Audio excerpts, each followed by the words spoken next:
السلام عليكم ورحمة الله وبركاته. وعليكم السلام ورحمة الله وبركاته.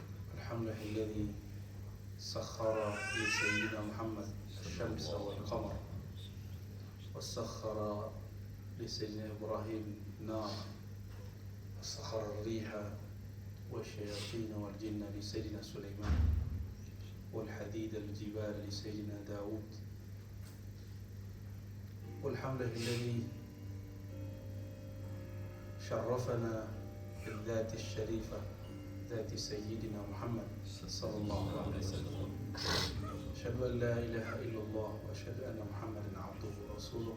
اللهم صل وسلم وبارك على سيدنا محمد وعلى آله وأصحابه ولبيته وذريته والمهدي خليفته وسلم.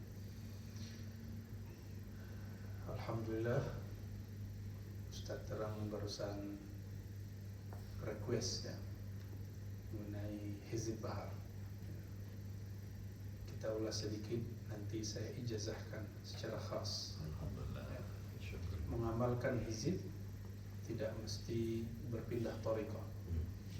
Jadi boleh saja seorang yang berthariqah Qadiriyah, Naqsyabandiyah mengamalkan wirid ulama dari thariqah Idrisiyah, Ahmadiyah, atau dia mengamalkan wirid Imam Syazili, karena ijazah wirid berlainan dengan baiat dan tarqib. Ya. Ijazah wirid itu bagian daripada izin keberkahan mengamalkan suatu doa atau zikir, dan faedahnya luar biasa karena al-ijazah itu ada sir di dalamnya, ada rahasia di dalamnya yang lain apabila ada orang mengamalkan sendiri tanpa ijazah dari gurunya. Ya. Namun saya sampaikan bahwa Hizib Bahar itu ada dua macam pengamalannya. Yang pertama, pengamalan orang-orang yang ingin mencari kesaktian, ya, tapi itu bukan thariqatuna, laisat thariqatuna, bukan thariqah kita. Thariqah kita membaca hizib, baca aurat, bukan mencari kesaktian khariqul adah, tapi kita mencari kedekatan kepada Allah yang maha sakti. Allah kasih kesaktian, Allah kasih hebat. Apa kata orangnya? Gamak. Tahu gamak ya? Di kampung saya itu kalau ada benda yang sakti itu disebut gamak. Mungkin sama lah kali ya, bahasa lama itu. Ya. Hizib Bahar sebenarnya bukan untuk mencari kesaktian, tapi lebih kepada mendekatkan diri kepada Allah yang Maha Sakti. At-taqarrub ilallah, itulah tujuan daripada Imam Al-Arif Billah Abul Hasan Asy-Syadzili Al-Ghawsi. Beliau salah satu gelarnya itu Al-Ghawsi. Beliau Ghaus di zamannya. Waliyullah. Nama kecilnya Ali, kunyahnya, julukannya Abul Hasan. Abul Hasan Ali Asy-Syadzili. Syekh Abdul Qadir itu juga pewaris Sayyidina Ali, jalur Sayyidina Hasan. Jadi mereka sama-sama dari Sayyidina Hasan. Jadi mereka zuriat Nabi Sallallahu Alaihi Wasallam. Jadi bagaimana kita mau benci kepada zuriat Nabi? Ilmu ini selalu berkait dengan mereka. Hizib Bahar, hizib bermakna kumpulan. Hizib juga bermakna parti. Hizib juga bermakna kelompok. Kullu hizbin bima ladaihim farihun. Setiap hizib, setiap kelompok, dia berbangga dengan kelompoknya. Yafrahun, berbahagia. Apalagi hizib, ada surat Al-Ahzab di Quran, itu plural dari hizib. Hizib artinya. Lalu dalam ilmu Quran ada sebutan juzu, ada ain, ada hizib. Pernah dengar ya? Pernah. Hizib, juzu, ain yang dimaksud oleh Abul Hasan Syadzili itu yang berkait dengan Quran, bukan yang berkait dengan parti politik atau pergerakan-pergerakan sosial, bukan. Tapi ini al-hizb al-Quran, pengelompokan Quran. Jadi Quran itu ada dikelompokkan ya. Ada bahagian-bahagiannya. Dari hizb Quran ini diambillah ayat Imam Abdul Hasan Syazili, diilhamkan Allah dan diizinkan secara rohani oleh baginda Rasulullah SAW untuk memulai satu doa. Ada ayatnya, lalu doa, ada ayatnya, lalu doa, ada ayatnya. Nah, doa yang diinspirasi dari ayat Quran, maka dia kasihlah nama. Jika berkaitan dengan taskhir, menundukkan alam semesta, menundukkan diri, maka disebut hizbul bahar. Ya. Bahar berarti laut. Namun laut pun ada lautan ilmu, kita sering sebut itu. Lautan ilmu apalagi. Lautan hidup, lautan masalah, itu disebut hizb. Maka orang yang baca ini, insya Allah mudahkan dia menghadapi gelombang-gelombang hidup, insya Allah. Ya. Nah, hizb bahar adabnya biasa, kita kalau mau mulai satu hizb manapun, thariqah manapun, mulailah dengan syahadat. Asyhadu an la ilaha illallah. Kenapa? Karena barangkali di waktu kita sebelum baca hizb sempat berpikir sesuatu yang Allah tidak ridha, sempat terlintas dalam pikiran ini sesuatu yang membuat kita kufur, maka lazim mesti kita membaca syahadat untuk mentajdid kembali. Inilah kalam Nabi sallallahu alaihi wasallam dalam hadis Imam Ahmad, aksiru min qaulillah ajaddidu imanakum, senantiasalah kamu mentajdid, memperbaharui imanmu. Ya. Harus selalu jadid, bahasa Arab baru, segar. Baru segar, harus selalu disegarkan. Kenapa kemudian zikir mesti diistiqomahkan setiap pada sholat, supaya iman yang di dalam ini dia menjadi segar lagi. Artinya iman dapat jadi usang, ya, dia lusuh, dia harus dibersihkan lagi, dia harus bertambah terang lagi sesuai nama beliau ya. Lalu sahabat bertanya, hadis Imam Ahmad, bagaimana caranya wahai Rasulullah? Jawabannya kita sudah tahu semua. Nabi mengatakan, aksiru min qauli la ilaha illallah, perbanyak kalimat la ilaha illallah.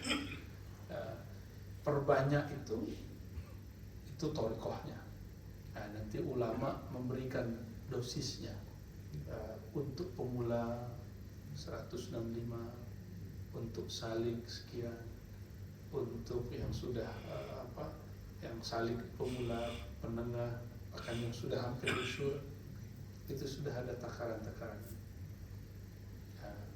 Dan jangan mengambil, ini syarat saya ya, mengambil ilmu perubatan kecuali khatam tahlil 70.000 kali 7. Karena ilmu perubatan ini kadang-kadang ada yang medis, ada yang non medis. Bahayanya jika dia non medis. Kita perlu benteng yang luar biasa, hisnul hasin. Dan dalam hadis qudsi Allah mengatakan, la ilaha illallah hisn. La ilaha illallah itulah benteng yang sebenarnya, benteng aku. Ya, apabila ada kawan-kawan kita yang bergerak kalau di TKN itu apa, inabah ya. Ya. Di sini ada Tuan Guru Jahid, beliau juga ada ruqyah. Ya, Manara Institute, saya ingat saya. Ini sangat diperlukan aurat zikir la ilaha illallah ya, sehingga ini menjadi kekuatan dia lahir batin. Kadang-kadang kalau non medis yang bawa iblis itu ahli zikir, dia mau memindahkan penyakit, dia mau menyerang seseorang dengan penyakit, dia pun sebut nama Allah. Apabila kita tidak lebih kuat daripada dia, lewat ya, pasti kena. Itu sebabnya saya tidak menseriusi dan fokus untuk ilmu ruqyah. Jadi mohon maaf kalau yang minta ruqyah, biasa saya menghindar. Walaupun khatam tahlil sudah selesai, tapi kan selesai menurut saya, belum tentu menurut Allah. Ya, menurut nafsiyah kita iya, tapi menurut Allah belum. Jadi kalau saya meruqyah nanti ganti profesi nanti. Ya, nanti tidak ngajar lagi di kampus, ya, tidak mau lagi buka kitab taklim untuk hak. Ya. Kalaupun buka kitabnya semuanya ruqyah. Karena asik, dunia itu asik. Dunia ruqyah itu asik sekali, asik benar. Ya. Jadi saya tidak menyalahkan jika ada kawan-kawan saya kemudian asyik di situ, ya, dimaklumi. Ya. Hizb Bahar jadi bermakna Hizbul Bahri, berarti doa-doa yang berasal dari Quran atau dimaknai dari Quran untuk penundukan samudra kehidupan, baik hidup yang lahir ataupun hidup yang batin, hidup di dunia ataupun di akhirat. Lalu beliau memulai, ya, setelah kita syahadat, kita mulai sebagai tanda terima kasih kepada Nabi SAW, para ulama, wabil khusus imam kita yang mengijazahkan ini, guru kita yang mengijazahkannya, dan akhasul khusus yang menyusun ini, yaitu Imam Abdul Hasan Asy'ari. Imam Abdul Hasan Asy'ari itu guru dari Abul Abbas Al-Mursi. Abul Abbas Al-Mursi guru daripada Ibnu Athaillah As-Sakandari, penulis Al-Hikam. Jadi hikam yang biasa kita baca itu semua isi hati daripada Abul Hasan Asy'ari. Qaddasallahu sirrahu. Jadi beliau punya murid Abul Abbas Al-Mursi. Abul Abbas ditanya, apakah engkau tidak menulis kitab, menyusun suatu karangan? Apa jawaban Abul Abbas Al-Mursi? Ashabi muallafati, karya-karyaku, kitab-kitabku adalah murid-muridku. Maksud dia adalah Ibnu Athaillah As-Sakandari. Begitu juga ada murid satu lagi namanya Ibnu Labban.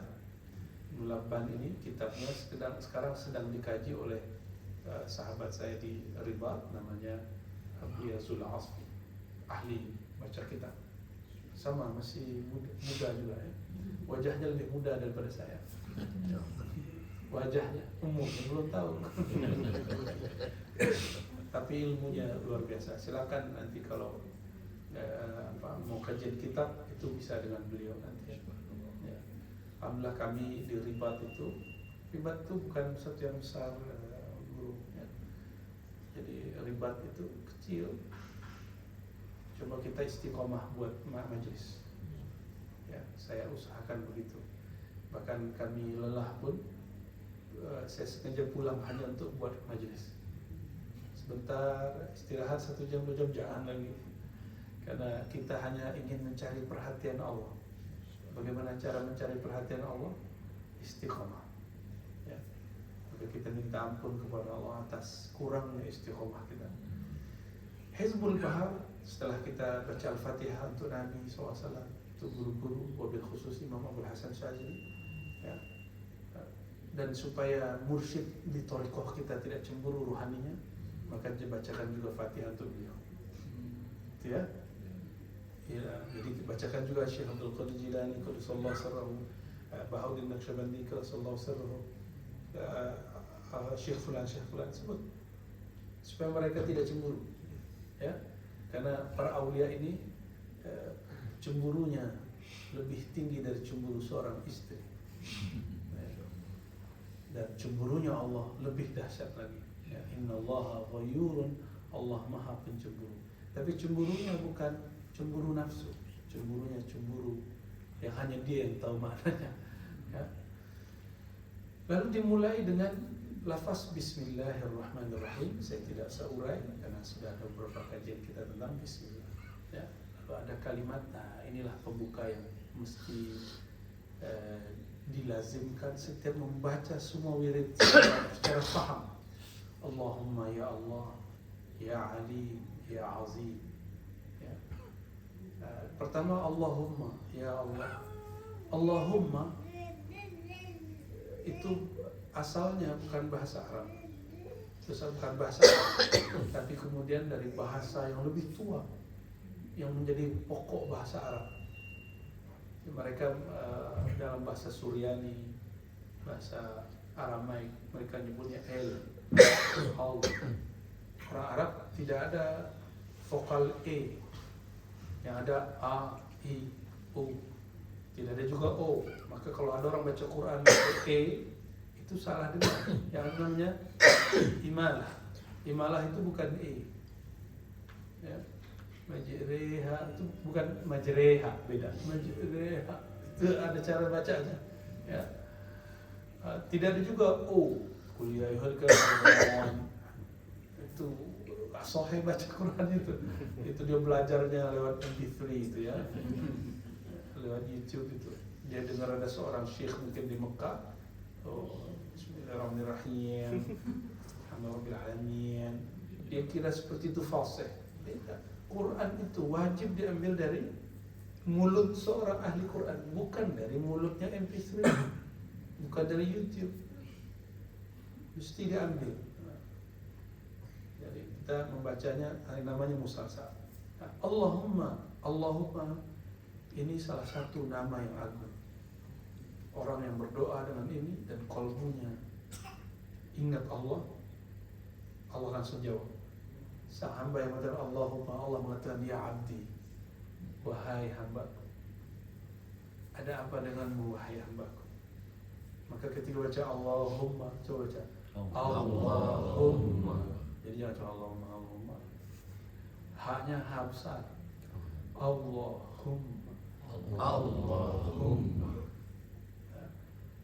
Apabila membacanya dengan benar, maka akan ada ya, rasa di sini seperti kita sedang mengucap la ilaha illallah. Maka teknik untuk menggetarkan kalbu tidak hanya la ilaha illallah, dapat juga dengan Allahumma. Ya, apabila kita baca Allahumma, ya Allah, inilah hamba. Allahumma ya Allah, ya Alim. Ya Alim, wahai yang maha tahu. Sebelum kita berdoa, Allah sudah tahu hajat kita. Sebelum kita meminta, bahkan sebelum kita dicipta, Allah sudah tahu kita bakal minta apa. Berarti berdoa itu bukan memberitahu Allah Ta'ala, seperti yang diyakini kebanyakan orang awam. Kebanyakan orang memahami bahwa kita berdoa mengingatkan Allah, sehingga apabila hajatnya belum kabul, dia katakan, ya Allah, engkau lupa dengan hajatku, aku kasih tahu lagi ya Allah. Orang seperti ini su'ul adab secara batin. Inilah yang disebut menuduh Allah, yang dikatakan oleh Imam Nawawi, talabuka, engkau menuntutnya, memintanya, tapi engkau sedang menuduhnya. Ittiham, engkau sedang menuduhnya. Ini yang banyak terjadi pada kebanyakan hamba. Kita sangat menyayangkan, ya, itu akibat kita tidak bermakrifat kepada Allah Subhanahu wa taala. Ya.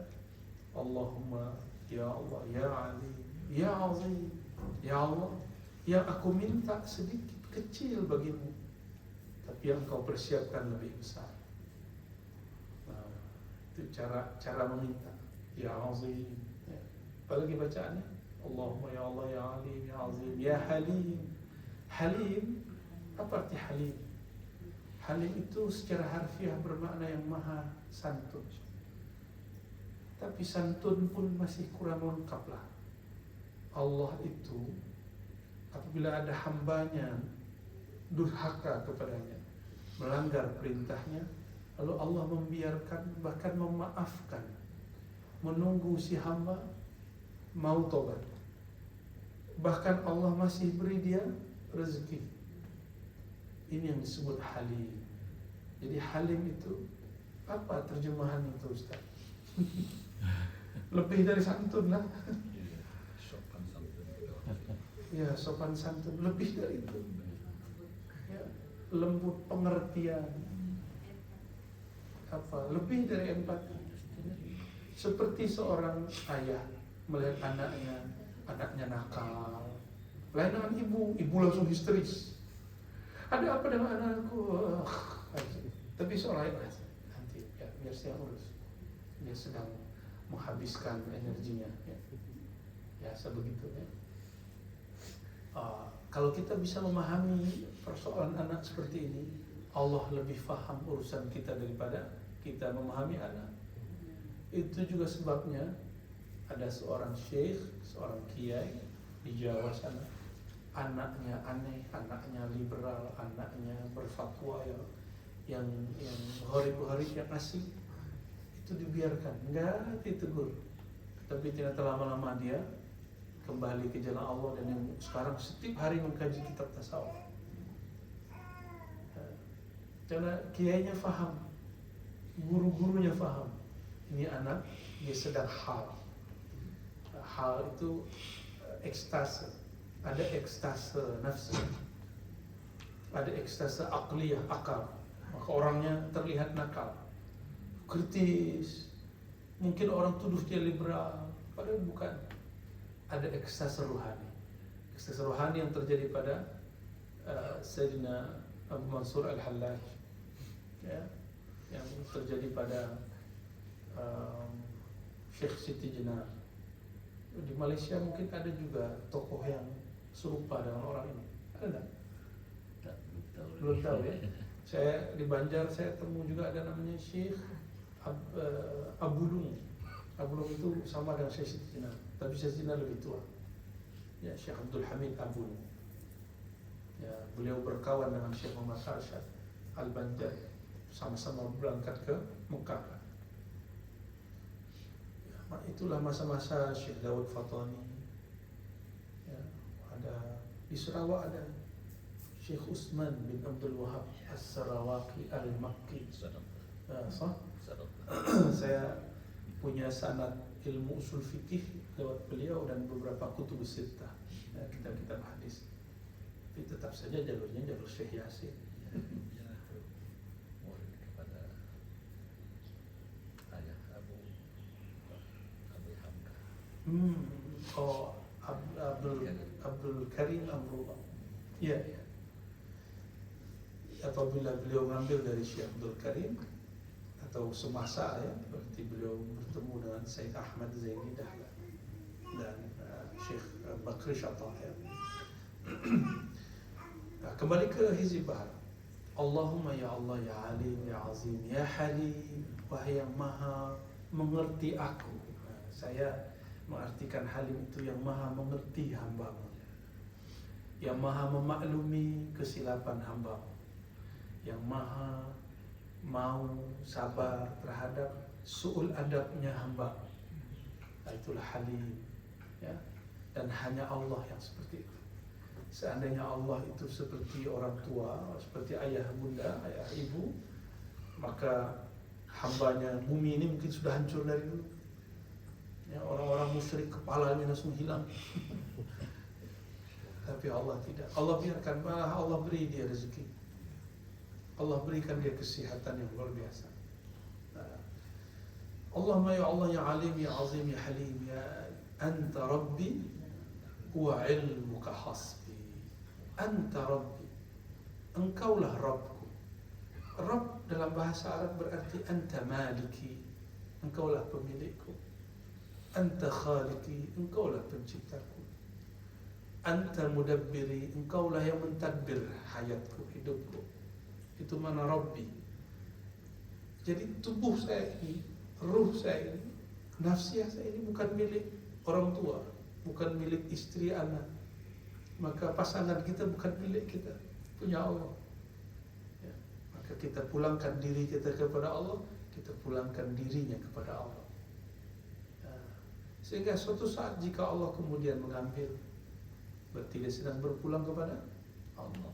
Orang tua anak semua, ya.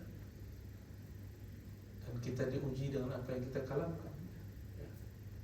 Lisan ini muqaddimah kalam, dan saya sudah mengalami ujian itu beberapa, ya. Ya, cukup kita katakan raditu billahi Rabbah, ya. Kalimatnya Rabbah, aku ridha kepada Allah Rabbku, pemilikku, pemilik anakku, pemilik pasanganku, pemilik yang apa aku miliki, ya. Jadi kita tidak ada yang memiliki apapun. Maka Allah disebut Rabb, sedangkan kita marbub, Di dalam Hizb An-Nawawi ada istilah Rabbul Marbubin.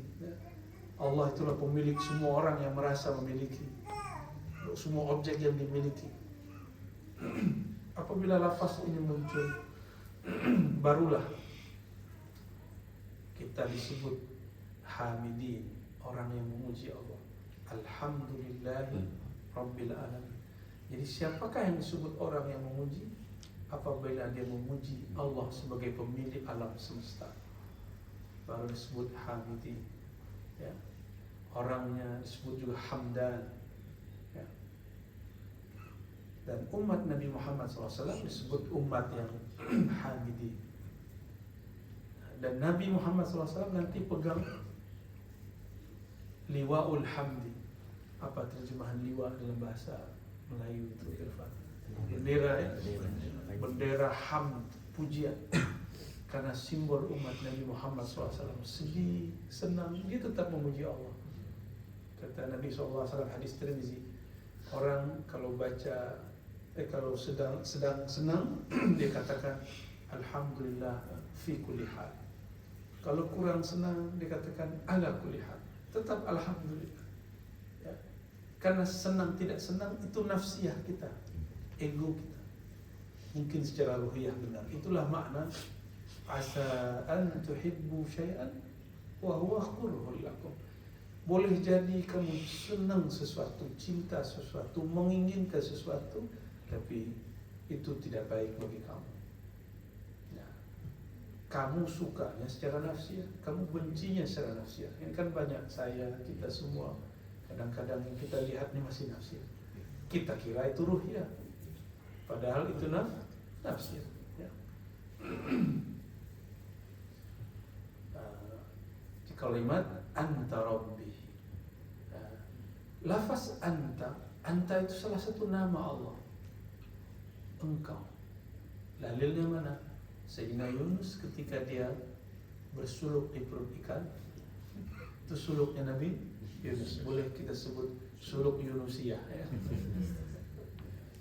Makan apa-apa, dia cuma baca la ilaha illa anta subhanaka inni kuntu minadh dhalimin, la ilaha illa anta, tidak putus.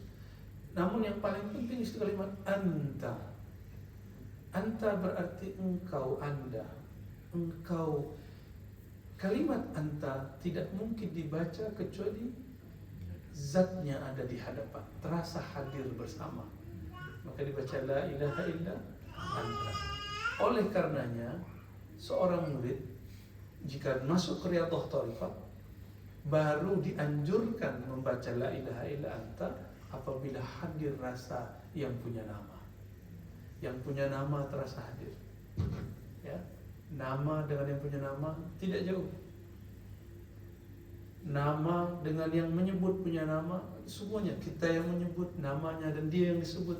Wa nahnu aqrabu ilaihi min hablil warid.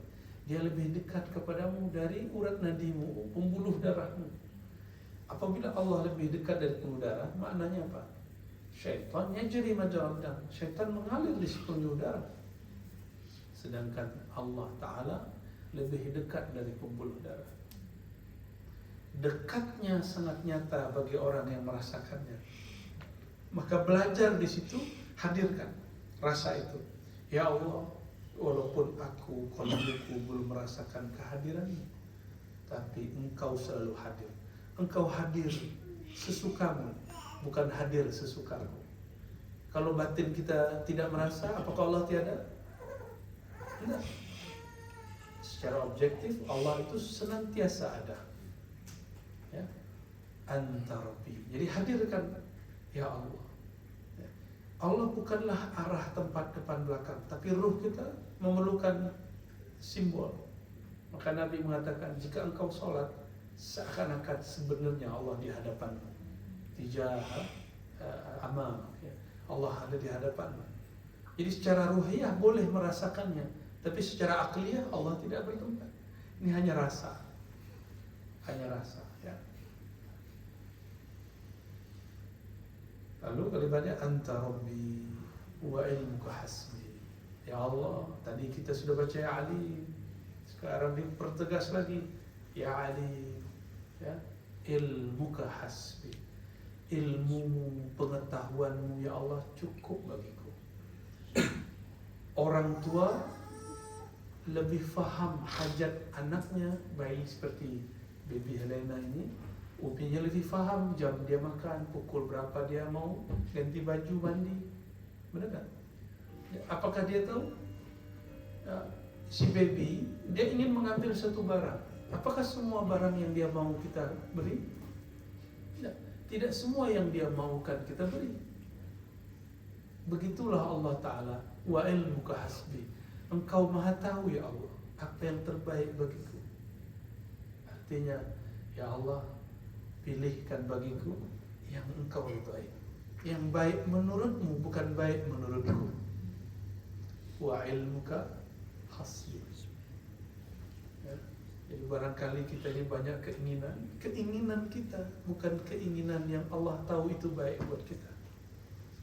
Jadi jangan pernah mengintimidasi Allah, ya. Jangan pernah mengajari Allah tentang kebaikan. Allah maha tahu kebaikan.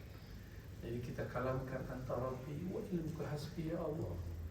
Belum ada hambamu ini, engkau sudah tahu apa yang menjadi hajat hambamu, apa yang maslahat buat hambamu. Oleh karenanya, orang yang faham dua bab ini saja, hidupnya akan bahagia. Hidupnya tidak akan lagi sengsara. Dadanya yang tadinya sempit menjadi lapang. Pikirannya yang tadi mungkin sudah tidak ada lagi jalannya, sudah kesundul atap, tapi kemudian Allah buka. Allah buka kan. Karena pengetahuan Allah tidak dibatasi oleh pengetahuan kita. Sejak kapan pengetahuan Allah harus dibatasi? Pengetahuan kita, ya. Itulah adab. Jadi beliau memulai doanya, hizibnya dengan adab. Maka saya boleh sebut hizib bahar ini muqaddimah ma'rifatillah. Muqaddimah mengenal Allah, haqqal ma'rifat, ma'rifat yang sebenar-benarnya, bukan ma'rifat asal-asalan, ya. Maka saya yakin benar bahwa ini ilham Rabbani yang Allah turunkan kepada beliau, dan beliau sendiri mengatakan Rasulullah mengizinkan kepadaku, ya, membacakan ini kepadaku secara rohani. Ini perkataan Imam Abul Hasan Asy-Syadzili. Sidi Ahmad bin Idris Al-Idrisi, dia dapat ijazah hizib bahar, lalu dia kemudian secara rohani diijazahkan lagi oleh Nabi SAW. Sidi Ahmad Tijani juga mengalami hal sama, dan sidi-sidi yang lain, syekh-syekh tuanku yang lain, tuan guru yang lain, ya. Kenapa? Karena mereka tidak fanatis mazhab, tidak fanatis thariqah. Mereka buka qalbunya. Ada suatu kitab juga yang bagus karya Syekh Abdul Qadir Jilani, judulnya Al-Fathur Rabbani. Sedangkan Sidi Ahmad Tijani Al-Faidur Rabbani, Rabbani saya. Dua-duanya Masya Allah. Nah, kembali ke teksnya. Ini bagian akhir dari pembukaannya. Anta Rabbi wa ilmuka hasbi, fa ni'mal Rabbu Rabbi wa ni'mal hasbu hasbi. Ya Allah, sebaik-baik pemilik, sebaik-baik tuan. Rabb itu juga berarti tuan, bos, majikan. Sebaik-baik tuan engkaulah ya Allah, sebaik-baik pemilik engkaulah ya Allah. Kalau pemilik sayang kepada keretanya di servis, tidak mau ada satu gores, dijaga betul. Itu punya kereta kesayangan, apa itu? Porsche. Apa? Porsche. Wah, Porsche, Masya Allah. Itu kalau ada gores sedikit, langsung datang ke ahlinya, bersihkan. Ya, kotor sedikit, langsung bersihkan. Dijaga betul. Benar ya? Itu baru kita punya kereta yang bagus. Apalagi hamba ini, Allah sebut kita ini, Allah sebut ahsanit taqwim. Ini adalah karya yang paling baik.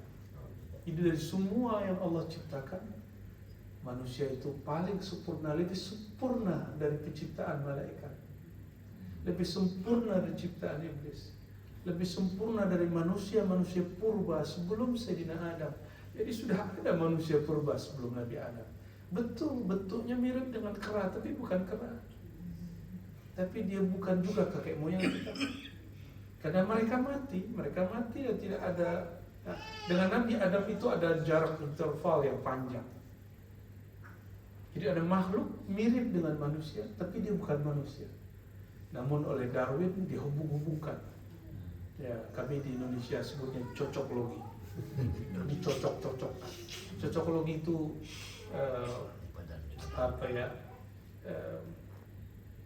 bukan sains hakiki. Ya, kita sebutnya apa ya? Sains palsu lah. Ya. Anta Rabbi wa ilaihi sifatnya marrabbur Rabbi. Sebaik-baik Tuhan adalah Engkau. Artinya sebaik-baik yang merawat menjaga kami Engkaulah. Sebaik-baik yang tahu hajat kami Engkaulah. Engkau pun lebih tahu kami tentang kami daripada kami memahami diri kami. Wa ni'mal hasbi. Maka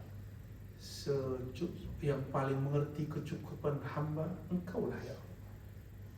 Ini pembukaannya. Tapi pembukaan ini sudah khatam. Orang yang faham ini, apapun yang dibaca setelah ini, itu hanya cabang-cabangan daripada pokok-pokok ini. Baru muncullah sakhirkan. Tapi yang paling mahal itu ayat setelahnya. Nanti setelah itu kan ada doa penjagaan supaya Allah jaga kalam lisan dan ilham. Jadi ternyata yang berbahaya itu ilham.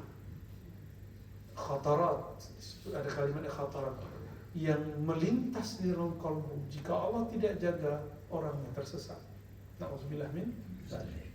Nas'aluka al-ismata fil harakat was sakanat wal kalimat wal iradat wal khatarat. Khatarat ini yang paling inti. Apapun yang terbersit di dalam diri, dalam jiwa, dalam hati, fikiran, Imam Syazili mengatakan, ya Allah jaga kami ismah, beri kami penjagaan dalam diam, gerak, kalimat, kata-kata, sikap, apalagi yang paling kecil dan dia menjadi asal daripada semua gerak manusia, yaitu khatarat. Nah, orang-orang yang dijaga khataratnya dia akan dapat dua, khatarat Rabbani, yang kedua khatarat Malaki. Khatarat Rabbani inilah yang turun kepada wali. Ini yang menjadi firasat yang pasti benar. Turun kepada Nabi disebut wahyu, kepada wali disebut ilham. Turun kepada orang awam tidak tahu kalau itu ilham, maka dia tidak ikuti. Makanya Allah tidak beri kepada orang awam. Yang diberikan ke orang awam paling tinggi cuma khatarat malakiyah, bisikan-bisikan malaikat, karena dia tidak tahu yang lebih tinggi dari itu. Ya. Suara saya didengar oleh telinga, maka suara hati didengar oleh hati. Kalam ruh, kalam yang turun ke dalam ruh tidak didengar oleh kalbu. Yang turun ke dalam kalbu belum tentu didengar oleh telinga. Nah, maka khatarat ini mesti dijaga, ya. Barulah ada ayat di situ, wa idh bituliyal mu'minuna. Nah, ini penutup ayatnya. Jadi ini pembuka ayat tapi di kajian ini penutup. Wa idh bituliyal mu'minuna wa zulzilu zilzalan syadidan. Dan ingatlah ketika orang beriman senantiasa diuji. Ada yang diuji dengan pujian, ada yang diuji dengan cacian. Ada kalanya kita dicaci, ada kalanya kita dipuji, ada kalanya dipuji, ada kalanya dicaci. Ya, kayak Datuk Medatin ini masih ada juga yang protes, ya, kritik bahwa sanadnya tidak sahih kepada Mbah Enung. Contoh, ya biasa. Hanya sekedar ingin komentar, tapi orang ini nggak sadar berkomentar itu bisa menjatuhkan amalnya di sisi Allah. Ya. Muslim itu kata-katanya dia jaga. Man salimal muslimuna min lisanihi wa yadihi. Dia jaga kata-katanya supaya sahabatnya tidak tersinggung. Sesama, lain dengan guru dengan murid. Guru boleh singgung murid, karena guru menyinggung murid untuk mendidiknya. Tapi kalau murid sudah merasa satu darjat dengan gurunya, dia akan tersinggung dengan kalam gurunya. Apalagi merasa sudah sealim gurunya, atau kurang-kurang alim di kita. Jadi kapan ikhwan ini tersinggung dengan guru? Kalau si ikhwan merasa sudah satu makom dengan guru, ya, itulah mulai musibah kepada murid. Ya. Dan bagi guru itu sesuatu yang sangat menyedihkan. Guru kalau lihat itu dan ingat itu, dia sedihnya bukan main. Ya. Makanya banyak orang murid itu sebentar lagi jadi wali Allah, nggak jadi wali Allah. Itu akibat dia merasa sudah satu makom tanpa dia sadari itu. Ya. Kalau orang diuji dengan syaku, tidak berduit, orang sudah biasa. Badan sakit, orang sudah biasa. Tapi ujian dari guru ke murid, ujian sesama murid, itu luar biasa. Jadi jangan dikira ujian itu hanya ujian materi, ujian ekonomi, ujian politik. Tidak, ujian yang paling berat, ujian guru untuk muridnya, itu paling berat. Ujian suami kepada istrinya, istri suaminya, orang tua kepada anaknya, anak kepada orang tuanya, itu ujian yang berat sekali. Jadi guru diuji dengan murid, murid juga diuji dengan guru. Ya. Nah, sudah siap menerima ujian terberat. Ya. Saat seorang murid menyaksikan ada yang dia tidak ridhoi di kacamata dia, masa guru seperti ini, itu si murid sedang diuji. Di saat guru kemudian merasa, kenapa muridku seperti ini, dia tidak hargai itu, wah, guru juga sedang diuji. Ya, sama-sama. Ada juga yang diuji dengan, kalau dia ustadz tapi kolbunya fulus, dia diuji dengan honor. Hati-hati, ya. Kurang sedikit dia tersinggung. Kenapa saya cuma dikasih segini? Kan saya ustadznya. Nah, hati-hati yang begini. Karena beberapa nih saya lihat sudah ada yang bisa berdakwah, yang sudah banyak jam terbang dakwahnya. Ya, hati-hati di situ, hati-hati. Allah tidak pernah salah menurunkan rezeki. Allah tidak pernah menukar rezeki hambanya, tidak pernah. Walaupun kita duduk bersampingan, rezeki lain. Ya. Apakah itu rezeki zahir ataupun batin? Nah, rezeki batin itu kenikmatan berzikir, ma'rifat yang diterima dari ilmu. Jadi tidak hanya rezeki batin itu kita zikir terus hilang, tidak. Di saat kita mendapatkan ilmu ma'rifat, itulah rezeki terbesar. Orang maulah bayar ini untuk ikut motivasi fulan. Kan banyak motivator itu. Kapan kita mau berkorban untuk itu? Mengkorbankan, minimal kita mengorbankan masa kita mau untuk ruh. Karena ilmu ini tidak dapat dibeli. Mau dibayar pakai apa? Lafaz Allah ditimbang dengan semua yang ada di dunia di akhirat, lebih berat nama Allah. Maka adab seorang mu'alim itu juga berat. Ketika dia melihat orang memberi sesuatu, apakah orang itu dinilai menghargai dia dengan materi, itu sudah salah. Ya, macam-macam lah. Ya, ujiannya manusia. Tadi mu'alim, ada juga santrinya, ikhwannya. Ada lagi ujian orang berjuang, berjihad. Ya.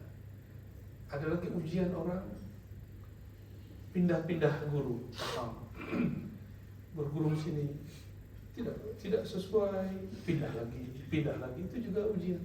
Ya. Wa idh ibtuliyal mu'minuna wa zulzilu zilzalan syadida. Ini yang saya antara takut dan harap baca ayat. Wa zulzilu zilzalan syadida.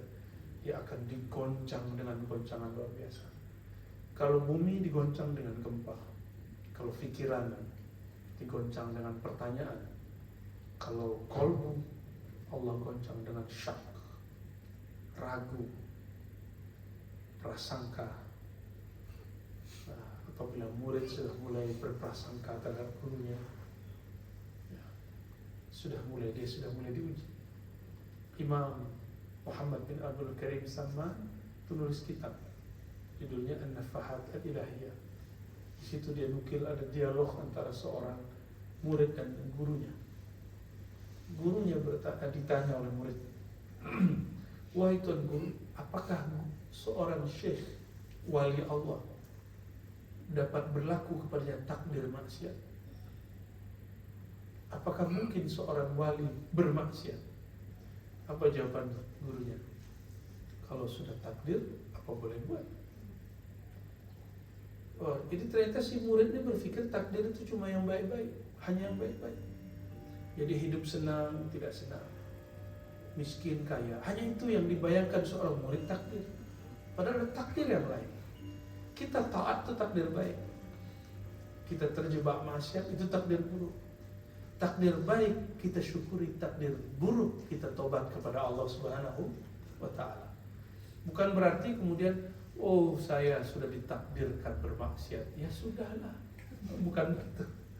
Tapi ya sudahlahnya dengan bertaubat. Nah, murid diuji, ada murid yang diuji dengan maksiat, lalu dikatakan, ya sudahlah saya maksiat sajalah. Akhirnya dia tidak pernah bangkit dari maksiatnya. Berarti dia gagal bangkit dari ujian. Yang paling berat bukan itu. Ujian dipuji dan ujian dicaci. Itu paling berat karena dia masuk ke psikis. Dipuji, mungkin kita katakan, oh saya tidak haus pujian. Tapi siapa yang kuat dicaci? Ya, maka datuk ini harus kuat ketika ada orang mempersoalkan masalah. Oh ini ikut wakil takin siapa? Ikut syekh siapa? Biasa kan. Ya. Apalagi kalau sudah berkalam tentang kajiannya, isi ma'rifatnya, ilmunya, itu nanti akan banyak orang-orang yang mungkin ada yang senang memuji, yang tidak senang. Ya. Saya diprotes oleh seorang yang kenal saya. Kamu ini senang dipuji ya? Ya saya tanya, kamu menuduh saya senang dipuji, kenapa? Kenapa kamu kalau ada orang memuji kajianmu kamu senyum? Saya tanya balik, berarti saya kalau dipuji orang saya harus marah? Enggak begitu, jadi kita nggak boleh seuzon. Saya ketika ada orang, Ustaz saya senang kajian Ustaz, apa saya harus diam? Anti pujian? Saya tidak, enggak begitu. Ya kita katakan, oh terima kasih, alhamdulillah semoga bermanfaat. Bukan pasang muka dulu. Saya tidak harap pujian, saya tidak takut cacian. Ekspresinya bukan seperti tembok ya. Manusia. Maka ujian ini, jadi banyak orang berhasil melewati ujian dipuji, tapi tidak banyak yang berhasil melewati ujian dicaci. Ya, dua-duanya itu takdir baik, ini takdir buruk. Raditu billahi rabba. Siapakah yang mengatur ini semua? Siapa yang menggerakkan orang memuji? Allah. Siapa yang menggerakkan orang dicaci? Allah. Maka anggaplah pujian itu Allah meridai.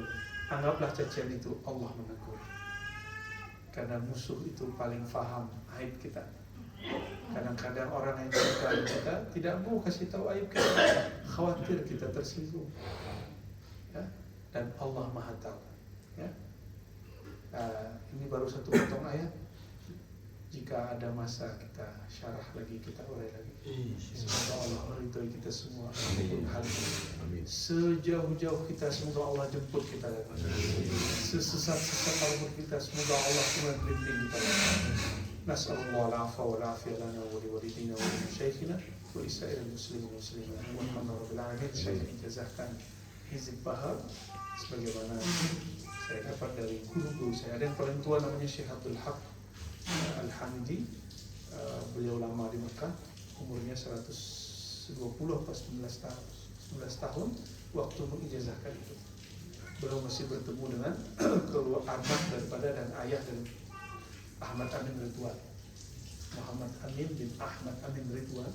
Beliau masih bertemu dengan orang ini. Beliau pemegang 40 thariqah. Salah satunya Qadiriyah Naqsyabandiyah. Dan beliau juga punya jalur thariqah yang lain. Saya dan ya, ajastukum kama ana zaidu. Ya,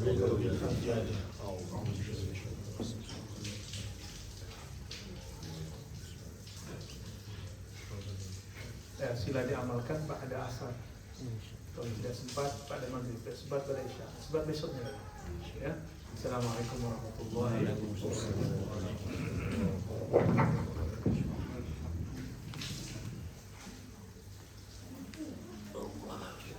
Ampun, masya Allah.